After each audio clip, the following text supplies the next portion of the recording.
Hello.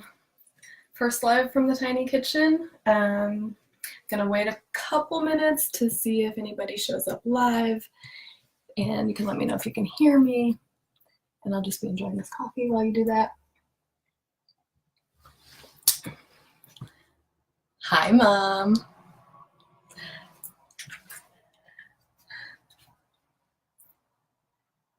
How's it going today? My mom is out in Indiana. This is her mom's recipe that I'm making. And I can't be with her right now because she lives, 12 hours away, 10 hours away, so this is kind of nice. Okay, good, you guys can hear me. Hi, Lisa!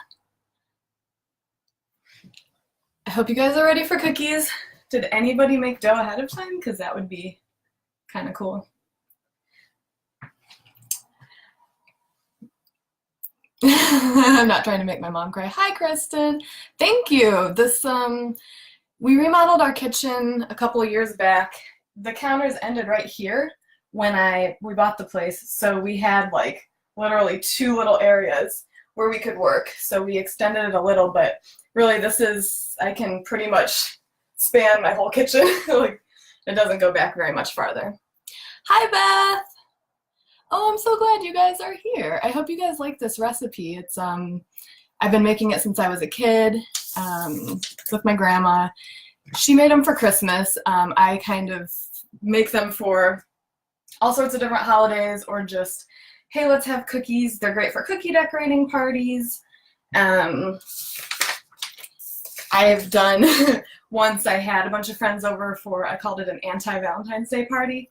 And I made a bunch of heart-shaped cookies, and we all sat down and decorated them together. Only like sassy sayings allowed. So you can imagine it was pretty fun. There were cocktails involved. It was good. Where are you guys joining from? Oh, thank you. Yes, my mother-in-law got me this apron. It's I don't just wear it around Halloween, though. Halloween is in a few days. I kind of like it all year round because it's a little weird. So I'm gonna get started. This recipe is super easy. In case you don't know me, my name's Ashley. I have the site Big Flavors from a Tiny Kitchen. It's bigflavorstinyKitchen.com, and we're making my grandma's sugar cookies today. I'm doing a cookie decorating party at my local library tomorrow. Shout out to the Osmond Public Library. So these cookies, the dough needs to be made at least an hour ahead of time so that it can chill. So I made one batch last night, which is sitting over there, and I'll make another batch fresh today that I'll refrigerate, and then I can bake those later today. So I'm not gonna frost them for you today, but it's super easy, and the recipe's on my website. All right, this is really easy. It's a very fast dough to come together, and if you risk eating raw dough like I do, it's delicious. So first, let's preheat the oven, 375. Normally, if you're baking it, you wouldn't do that. Right now, you would wait till after it chills. So my microwave is also a convection oven. If you have convection, it's great for this recipe because it makes them nice and fluffy. And let me know if that's loud and you can't hear me over it. Hi, Nicole! All right, so 2 sticks of butter that were softened, unsalted butter. I let them sit overnight. Not overnight. I took them out this morning. You don't have to use a stand mixer for this. My grandma always used a hand mixer with beaters. That's totally fine. It's very not finicky, but you do want to use, if you're using a stand mixer, use this as the paddle attachment. So this will whip it nicely to get your ingredients creamed together. So I've been making this since I was a kid, but I don't remember the proportions. So 1 cup of butter and 1.5 cups of granulated sugar, and we're going to cream that with the vanilla.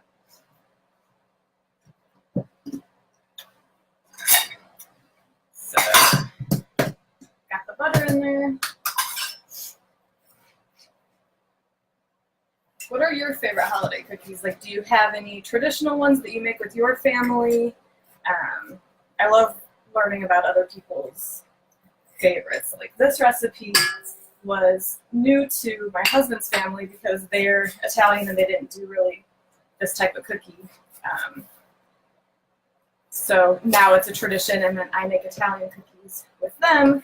So it's kind of like a blending of different traditions, which I love. And that's one of the things we're going to talk about at the library tomorrow. It's a kind of like a mingle session for new parents to get to know each other.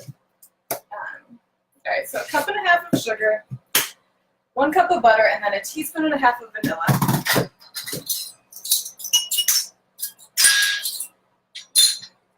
A 1.5 teaspoons is the same as 1/2 tablespoon, so if your measuring spoons have 1/2 tablespoon, that's what I'm going to use. I like these magnetic ones because they just stick together. So, and they have 2 ends, so if you got like a wet thing and a dry thing, you can measure them together. So, all right. So we're going to cream this together.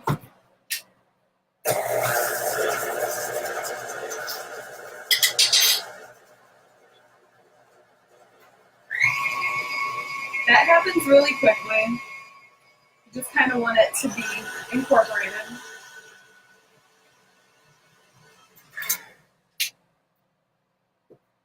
And again, this recipe is really not finicky. If you don't cream it quite enough, it's fine. You're going to mix it more later.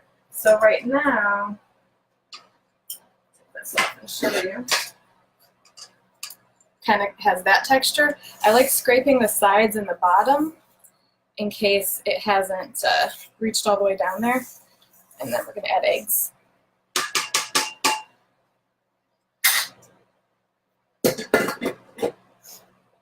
So I'm going to add eggs and beat it until light and fluffy.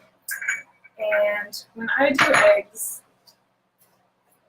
I can't remember if it was a home ec teacher, but somebody told me to always crack it in a separate container before you put it in your batter. And not just for shells. If you happen to get a rotten egg, it is the most foul thing ever. And it's happened to me maybe 3 times in my life. But if you put it directly in your batter or dough, it's too late. Like, it's ruined. So I always put them in a different bowl first. This doesn't have to be done like beating one at a time. Some recipes, you need to beat them. 1 egg, beat it for a while. Another egg, beat it for a while. So I got my 3. All right.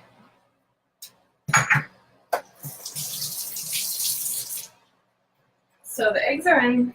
This is going to beat a little bit longer than the initial one. Let's see if there's any questions. Oh, I do like the sugar cookies with Hershey Kisses on top. Hi, Mike. How do you pronounce, is it pfeffernuss? I don't know that I've ever had those. Competitive decorating, Beth. I love that. Hi, Susan. Oh my gosh. Hi, Olivia. All right. So, let me show you. I'm going to take the beater off just so I don't drip it everywhere, but light and fluffy. And then again, I'm just going to take this spatula and scrape down the edges. If I can get it attached again. There we go. Something else I do, and this is a little maybe much for some people, but I have certain kitchen tools that I only use for sweets. So like this white spatula is for baking or things that don't contain garlic and onions and spices, because my father-in-law once was making sangria and he cut it on a cutting board, all the fruit that he had cut garlic on, which seems like it would be fine, but it soaked into the fruit. And as much as I love garlic sangria was not really my thing. So just something I do. I have a couple different spatulas, but everyone in my house knows that one is only for sweets. That's my oven. I'm sorry it's going to beep that it's ready for a while, but okay. So we've added the eggs and beaten to light and fluffy. Then we add the dry ingredients. So 3.5 cups of all-purpose flour. I like to do the scoop and sweep method. I feel like my grandma was not picky. I think she would just dunk it down. I don't know that it makes a huge difference, but basically that means you're doing this. You're scooping it and overfilling it and then flattening it off. So 3.5. Yes. So that's one.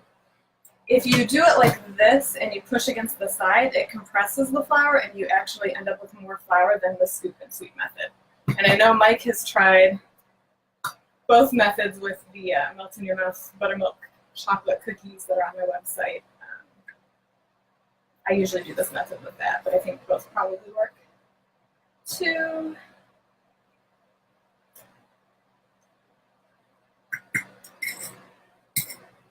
This is a great recipe for kids to help with too, because the batter or dough doesn't take too much time, too many ingredients, but there is the waiting part, which can be really hard for kids or adults. Okay, so 3.5 cups of all-purpose flour, and then 1/2 teaspoon of salt. Okay, this is something that I learned in home ec in middle school, I think. My teacher said, always, always, always pour salt over the sink, not over your dish. And half of the kids in class were like, why? That's, that doesn't make any sense. She said, because if it overflows, you way over salted your dish, especially if it's baking. So, and you're going to use this kind of salt, not like a coarse kosher salt. So usually in baking recipes, unless it says kosher salt, I use this kind.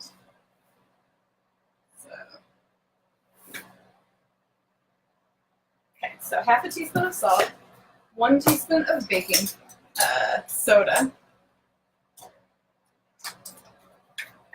I put mine in these little containers because I buy it kind of in bulk and then it flattens them off real nicely.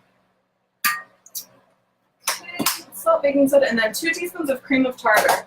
And this is, if you follow me on Instagram, you might have seen that I was at the grocery store at like 9 o'clock last night because I had to make a double batch of this and I almost ran out of cream of tartar. I've read, so this new one that I bought, it says, I know this is kind of an interesting ingredient. It says cream of tartar is an essential ingredient for bakers. It's used to stabilize beaten egg whites when preparing angel food cake and meringues. So I've only used it in a few recipes, but hi Gwen. But I use it in this recipe. I'm not sure exactly what the purpose is, but maybe somebody in the chat knows or not. I can look it up later. But okay, so we've got our dry ingredients: flour, salt, baking soda, cream of tartar, and you're just going to start it on slow so you don't get like a flour dust storm. But you want it to go until it's just combined. Again, it's really forgiving, so if you overmix it a little, it's not a huge deal.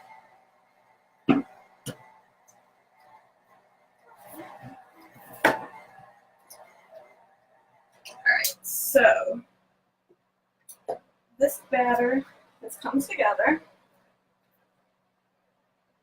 It's really soft. It smells awesome. It's really tasty, but I won't eat it on camera. I did have some last night. Before you chill it, the recipe calls for you to divide it in half and wrap it in plastic wrap to chill. I think it's just so that it chills faster. If you're going to chill it overnight, you don't need to split it. I've also done where I've chilled it extra fast and I've divided it into like 3 or 4. So this is what it looks like now. And I just, again, I'm going to go like scrape down to the bottom to make sure I don't have any flour that didn't get incorporated. Okay, so I'm going to put it in a container to bake later. So I have lunch plans with my father-in-law today. I'm taking him to get some Korean and Japanese ingredients to cook with at home because he's a really good cook and he's been sick and hasn't really been in the kitchen as much and hoping to inspire him with like sushi rice and all sorts of delicious things.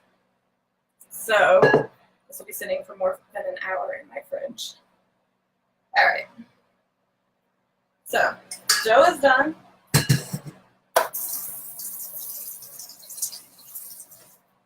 Just gonna close it and put it in the fridge, and I'm gonna check to see. Oh, thank you, Nicole. This apron's ridiculous, but I wear it all year round. The oval measuring cups, I might have them in my Amazon shop. I'm not 100% sure. I like them too. I do have round ones also, but the oval ones are fun. They fit in a lot more containers. Gwen, just checking for comments. Oh, Olivia, aren't these flour canisters are awesome. These ones are definitely in my Amazon shop. So it's Progressive is the brand. So this is the flour one, and it comes with a little leveler in there. So if you're leveling your own, like you're leveling in here, you can just go like that and scrape. I got a set that included a bunch of different sizes. So I have brown sugar in one. You can put rice in them. I got my sugar in here, and the sugar one has a pour spout. This one doesn't have the little leveler, but it has a pour spout. So if that's something you're into. All right. So always iodized salt for baking unless the recipe specifically says kosher or other. Yes, exactly, Mike.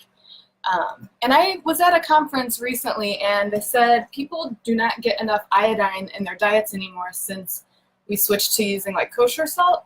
And apparently iodine is really important for a lot of things health-wise, worth looking into. I'm not saying to take supplements, but if you want to, or if you want to use this kind of salt with the other type, it's not a bad idea. So, all right.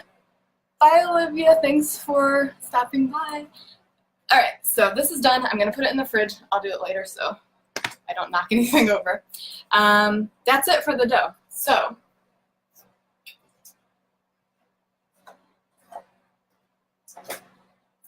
when it comes to rolling this dough, you can just do it on a floured countertop. I like to use a mat just because it helps contain the mess, because there's a lot of flour, and you can see I turned my toaster sideways, but like there's appliances. I don't have a whole lot of counter space depth-wise, so I like to use one of these pastry mats. It's a big silicone. It says it's dishwasher safe, but I have a mini dishwasher. I don't think it would even fit because it's pretty big, but it's cool because it has measurements if you're rolling out pie dough or whatever that you need a specific circumference. It's got some equivalents and weights. It's a pretty nice tool. So I just use it as a base to keep my counter from getting super, super messy. The only note I will give you with this, if you're using this and cookie cutters, don't use metal cookie cutters because it will cut it. And I do have some cuts in here from other stuff. We learned that the hard way. But all right, so this is my chilled cookie dough. You can see it's a lot more firm than what I was just making. So I am just going to kind of take a chunk. It doesn't have to be half, but you need to flour your work surface. I know a lot of recipes don't want you to incorporate too much extra flour, but this one really doesn't. It doesn't really absorb too much. Like if it's a little extra floury, it's still fine. You're going to coat it with icing anyway. So just take a chunk of dough. It's an actual term, a chunk. And a little more flour on top, and then get a rolling pin. This says to roll it about 1/8 of an inch thick. You can roll it thinner, you can roll it thicker. The thicker they are, the chewier and softer they are. If you go thin, especially if you're recipe has, or your cookie cutters have sharp angles, they might break a little. Burn and get brittle and break off. And also, this dough might not look like it, but it's going to make, depending on the size, about 6 dozen cookies. So that's why I like using it for parties.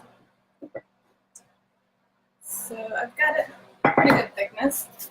And if you don't have cookie cutters, you don't need them. You could use a knife. You can use an upside down glass and just kind of twist and turn.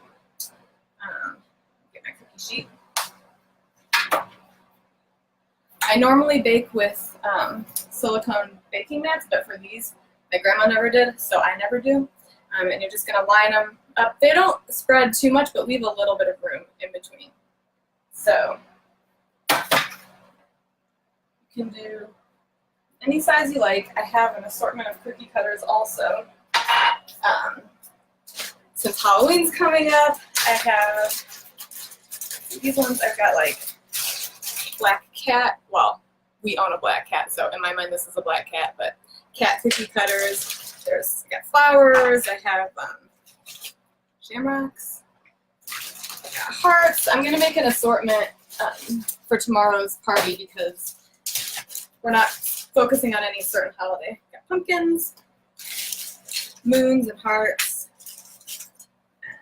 Just gonna kind of go for a big assortment. My grandma always made them for Christmas, so I do like making them for Christmas.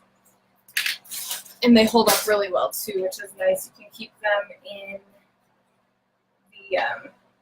an airtight container on the counter or in the fridge for quite a while. So I'm just cutting, and then whenever you run out of space to cut, you just roll it again.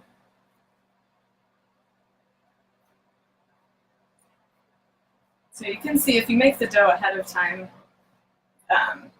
it's really easy the day of. It just takes a while to bake all of the dozens of cookies. And since I'm doubling it, this is going to be about 12 dozen. I'm going to be busy today. When it comes to decorating these, the icing is really easy, just quickly so you know. It's 1/3 of a cup of unsalted butter that's softened, and you stir it together with 3 cups of powdered sugar, 1½ teaspoons of vanilla extract, and 2 tablespoons of milk. And you just stir it together, and if it's a little too thick, you add a little more milk. If it's a little too thin, you add a little more powdered sugar. And then you can separate it and tint it. If you're going for white icing and you use vanilla extract that's dark, which most is, it will tint it a little bit. So I actually saw the other day at the grocery store that they have white vanilla extract. I don't know if that's great, I'm not sure, but it would keep it white. So I'm just gonna keep cutting these, and I think since almost got a full tray, I'll do one more tray and then put them in the oven, and I'll check the chat to see if you guys have any questions. So you can see I've got, doesn't have to be 12, you can fit as many, whatever size on there as you want.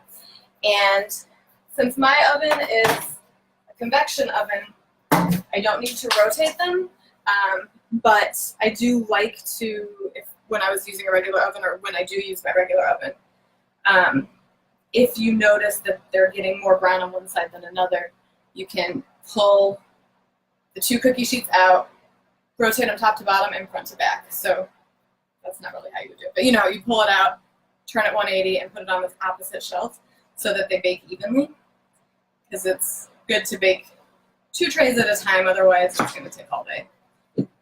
So I just added, I molded my scraps together, and I added them to some more dough, and just going to keep doing that. Oven is very ready. When you're doing the icing for these, You can use, my grandma always used the little squeezy bottles of food coloring from the grocery store, the liquid stuff. Um, if you want really intense colors and you don't want to possibly water down your icing, you can use gel food coloring, which is much more concentrated and it's not as wet. I like using sprinkles because they're festive, but you can use the little ball-shaped ones, they're called nonpareils, or you can use the longer, like rainbow sprinkles, any color. I don't like, if I'm saving these cookies for more than just today or tomorrow, I don't like using the big chunkier sprinkles because I feel like from sitting in the icing, they get a little soggy and it's not a good thing. So, maybe some stars.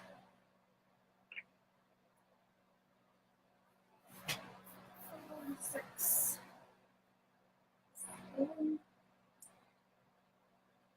This is really fun for kids to join in with too. I mean, I was making them with my grandma since I was a really small kid. My son loves making them with me. We've actually had friends over for cookie making and decorating parties. We have some friends that they've lived here for several years now, but they're originally from Korea, and they wanted to learn how to make kind of classic American desserts, so I had them come over, and the kids helped make the dough together, then they played while it chilled, and then they cut out the cookies, and then I baked them all while they played, and then they decorated them, and they had a blast. So here's my second tray. They're going to go into the oven for 8 minutes, that's all.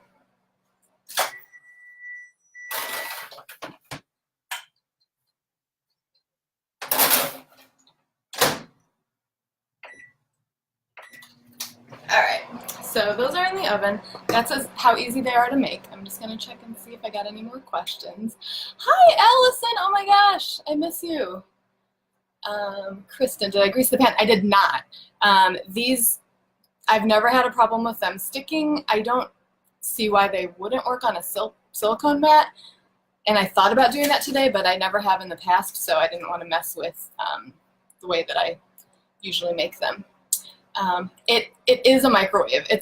When we remodeled our kitchen, that's a microwave convection oven, so it can microwave or you can bake or roast in it. The only problem is if you're using it for something like baking, you can't use it as a microwave right after because it's too hot. So I actually have 3 ovens in this very small kitchen. So this is one, then this has a small oven on top, which is where I usually make like 90% of the things I bake.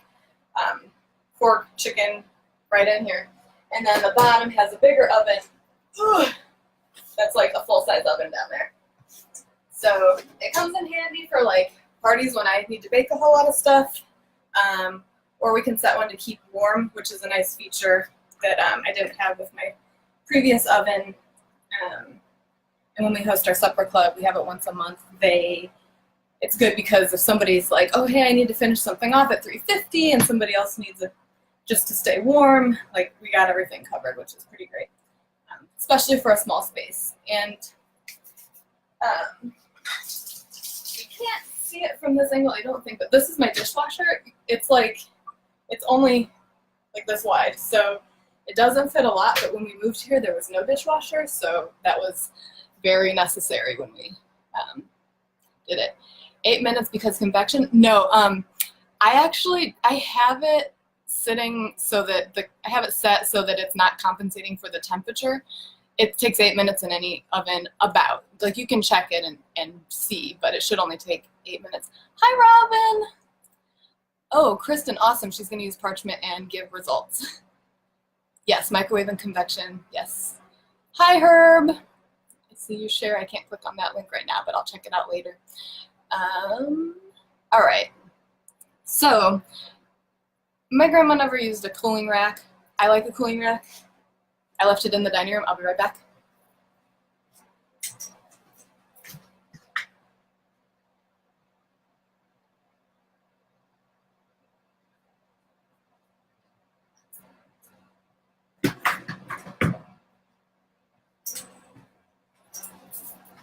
So these are the racks that came with the sheet pans that I have. It's actually a half sheet pan when it's that size, like the standard what we think of as a sheet pan. It's a half sheet pan. Recently I got into quarter sheet pans, which are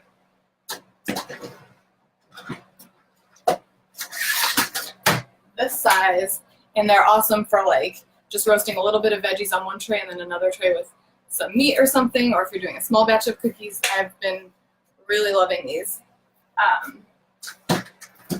And so I don't have racks for them, like the metal racks, but I'd like to maybe get that. So we got 4 minutes left on these. I'm just gonna reconfigure some stuff so that we can cool cookies easily. As far as vanilla, I haven't tried vanilla bean paste in the cookies or the frosting, but I bet it would be great. This is the kind of vanilla I usually get. It's double strength from Penzeys. You use the same amount, it just makes it even more vanilla-y and delicious. You don't need to use double strength though. For my demo at the library tomorrow, I got some of this small batch vanilla, pure vanilla extract. My only thing personally is I really like real vanilla extract, though it is expensive, so you can use the artificial stuff. My grandma used the artificial stuff and it was just fine. We all loved them. Kristen can't wait to see them being iced. I'm not gonna ice them on this live because they have to cool, and we're icing them at a party at the library tomorrow, but I'll take pictures and I'll update the post with some like process shots. Oh, Mike has that size in his trailer's oven. That's awesome. Mike and his wife did like an RV trip around the country, and they stopped here last 2 years ago? Last year? We had such a blast. I took them over to Stone Barns Agricultural Center, which is, it's like 5 minutes from my house. If you're not familiar with that farm, look them up. They are doing awesome things. Dan Barber is, in charge there. He's a chef and just kind of changing the way food is being looked at right now. He's doing really great things. They have a free tour, so I took them on the free tour, and it was awesome. And I learned about crop rotation, which I didn't know. Hi, Jennifer. That was last year. Yeah, they have Swiss chard growing wild. They have gardens. They'll take you on a tour and show you about the different things they're doing with agriculture. It was on that tour that I learned that rotating crops that you plant in your garden is a good idea because, for instance, if you plant tomatoes one year, the next year you should plant something that has a lot of nitrogen because the tomatoes rob the soil of nitrogen, which I didn't know, and that might explain why last year my tomatoes didn't do very well because I've been planting in the same soil with like a top off, but for years. So something to look at. I'm gonna make some black cats. I'm also excited to see what people are how they're gonna be decorating them tomorrow at the library. If you're local and you have a kid age 0 to 4, tomorrow, which is Saturday, October 27th, checking my kitchen calendar, I'm doing, I'm gonna share this recipe, but I don't have like a sink or plug or anything, so I'm just bringing these cookies that I'm making today to the library for people to decorate, and it's the grown-ups. So there was a story time with the kids, with the librarians, and then they have certified babysitting to watch your kids while you come hang out with me and learn how to make the frosting, do the sprinkles, whatever. We're not doing fancy royal icing, we're just having fun doing something low maintenance, and I won't tell them that they have to save cookies for their kids because they don't. Go to the library tomorrow. Oh yeah, the Osmond Public Library is phenomenal. I'm such a fangirl. I've been going since we moved here, and it was an old building, but they've rebuilt it, and it's very environmentally friendly. They have solar power taking care of a lot of like the heat and everything. The children's programs are fantastic. I made so many friends when my son was young. And I needed to, talk to someone who wasn't a 2-year-old. It was great They have different story times. We used to actually library hop. We would go to Ossining story times. We would go to Briarcliff story times, Croton story times. And they have a lot of great programs. They have stuff for every age. So I highly recommend it if you're in the area. All right, so I'm going to take these out.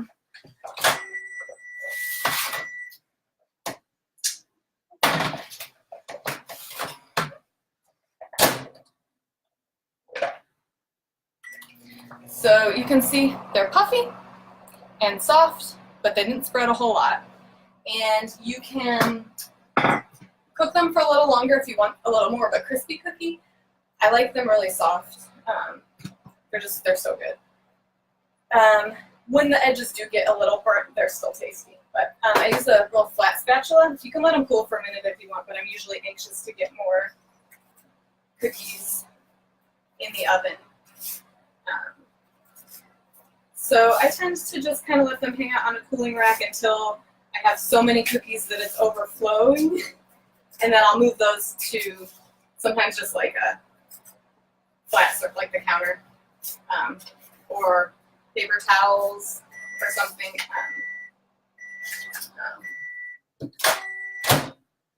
I have to raise the cooking time. This thing will keep beeping at me otherwise. So I just put them on this cooling rack. They need to cool completely before you ice them. And that's it. The icing is very easy. It just stirs together, and when you do it, I recommend covering your table or just knowing that you're going, or your counter, or just knowing that you're going to really need to clean it after because it gets real drippy. Hi, Rich. How's it going? Janine. Oh, thank you. It's ridiculous, but I love it. So that's it for the cookies. Make sure you cool them completely before you frost them, or it'll like kind of ooze off.